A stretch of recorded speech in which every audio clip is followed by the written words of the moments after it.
দাঁত নেই, তাও আমি কুচুর কুচুর কুচুর। ও যে মা, ও যে বাড়িতে রান্না করে খেলে এত সুন্দর হয়েছে।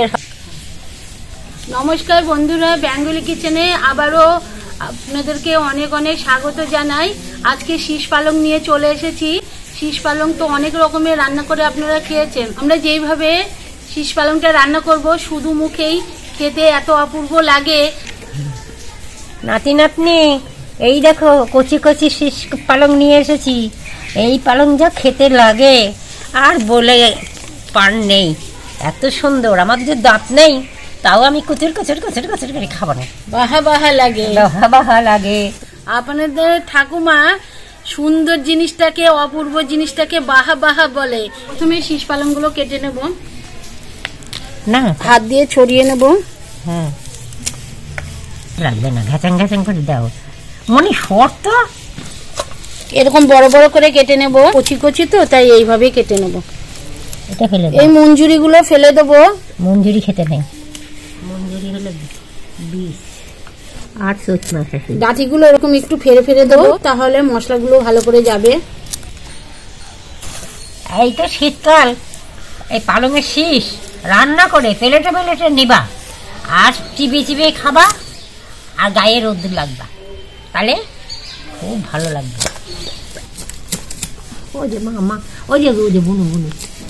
শাকগুলো এইভাবে কেটে নিয়েছি, এবার ভালো করে ধুয়ে নেব।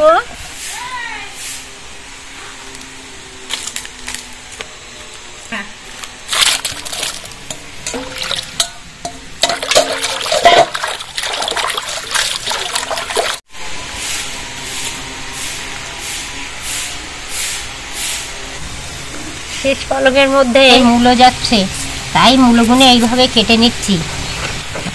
বেগুন দিতে হবে, বেগুন।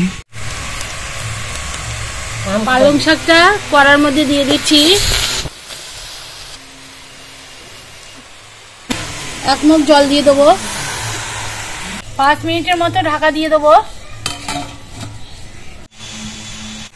এবার সর্ষেটা বেটে নেব।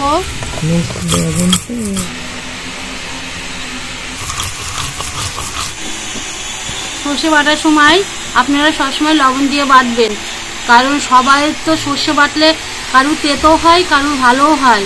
তার জন্য সবসময় নুনটা দেওয়ার চেষ্টা করবেন। বস্তাকে বস্তা ওরা আসেন মা, এই লঙ্কাটা আমি হাফ বেটে দিচ্ছি, কাঁচা লঙ্কাগুলো খুলে নিচ্ছি ঢাকনাটা। এবার উল্টিয়ে দেবো শাকগুলো। এই অবস্থায় নামিয়ে নিচ্ছি, এরকম ঝাঁঝরির মধ্যে ঢেলে দেবো।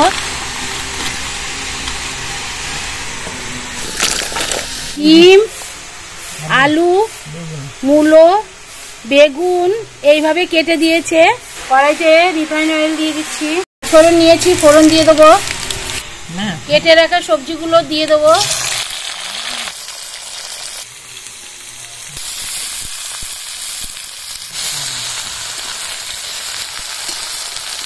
পালং শাকের থেকেও শীষ পালং খেতে খুব টেস্ট লাগে। যে একবার শীষ পালং খেয়েছে এইভাবে, সে বারবার রান্না করে খাবে। এত সুস্বাদ আর এত টেস্ট হয়, বলা যাবে না। সবজিগুলো হাফ ভাজা হয়ে গেছে, স্বাদ মতো লবণ দিয়ে দেবো। ভালো করে নাড়াচাড়া করে দেবো। সবজি যত ভাজবেন তত টেস্ট হবে। আগে থেকে লবণ দেবে না, হাফ ভাজা করে তারপরে লবণ দেবে, তাহলে সবজিটা ভালো হবে। সবজিগুলো খুব ভালো করে ভেজে নিয়েছি। এইবার পরিমাণ মতো হলুদ দিয়ে দেবো। ভালো করে নাড়াচাড়া করে দেবো। সেদ্ধ করা শীষ পালংগুলো ঢেলে দেবো। হালকা হালকা এবার নেড়ে দেবো।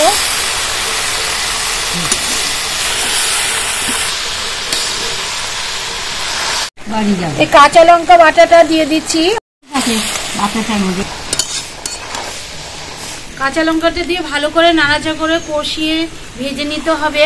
যাবো রে আমি বেড়াতে যাবো, ওকে যদি খাবার ওখানে নিয়ে যাই, বাদ দেবেনি ওর না না, তাহলে আমি খেতেই পারবো না। বলো, ভালো করে কষানো হয়ে গেছে, এবার সর্ষে বাটাটা ঢেলে দেবো।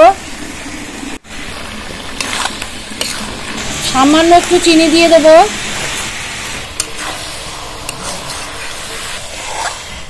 শীষ পালংটা রান্না হয়ে গেছে। দেখুন বন্ধুরা, এইভাবে রান্না করতে হবে। কত সুন্দর সব কিছু মিশে গেছে, সিদ্ধ হয়ে গেছে। এবার নামিয়ে নেব। দেখো নাতি নাতনিরা খিদে পেয়ে গেছে, এইদিকে পালংয়ের শীষ রান্না হচ্ছে, ও ঘুমায় গেছে, এখন খিদে পেয়ে গেছে। দেখো কেমন রয়েছে।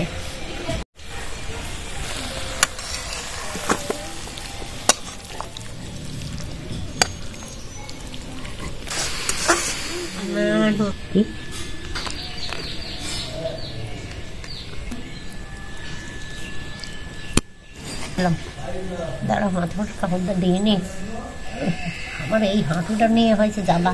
না জল দিল, খুব ভালো হয়েছে। আমি কি সাদে করছি প্লেটে করে খাবার? আমি সাদে বলিনি, প্লেটে করে নিয়ে নিয়ে রোদ্দুর পোয়াবার হয়তো খাবা। দেখো খেয়ে শীত চচ্চড়ি কি স্বাদ। সবকিছু খুব সুন্দরভাবে গলে গেছে, না স্বাদও হয়েছে, পুরো মিশে গেছে তরকারির সঙ্গে। কিন্তু তরকারি মনে হচ্ছে না ভাত দিয়ে খাই। ভাত দিয়েও ভালো লাগছে, কিন্তু এমনি বেশি ভালো লাগছে। তরকারি হলে আর ভাত খেতে ইচ্ছে করে না, তরকারি মনে হয় খেয়ে নে এমনি এমনি এরকম। বাড়িতে রান্না করে খেলে এত সুন্দর হয়েছে, সবাই চেয়ে চেয়ে খাবে।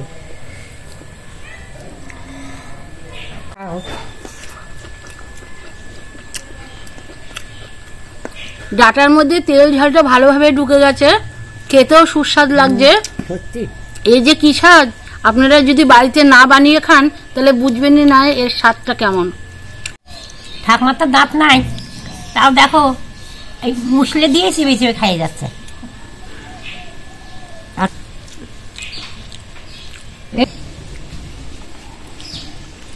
প্রতিবারের মতো এবার আমাদের রেসিপিটা দেখে কেমন লেগেছে কমেন্টে অবশ্যই জানাবে। প্রচুর প্রচুর শেয়ার করে দেবেন। দেখা হচ্ছে কোনো একটা নতুন রেসিপির সঙ্গে। নমস্কার।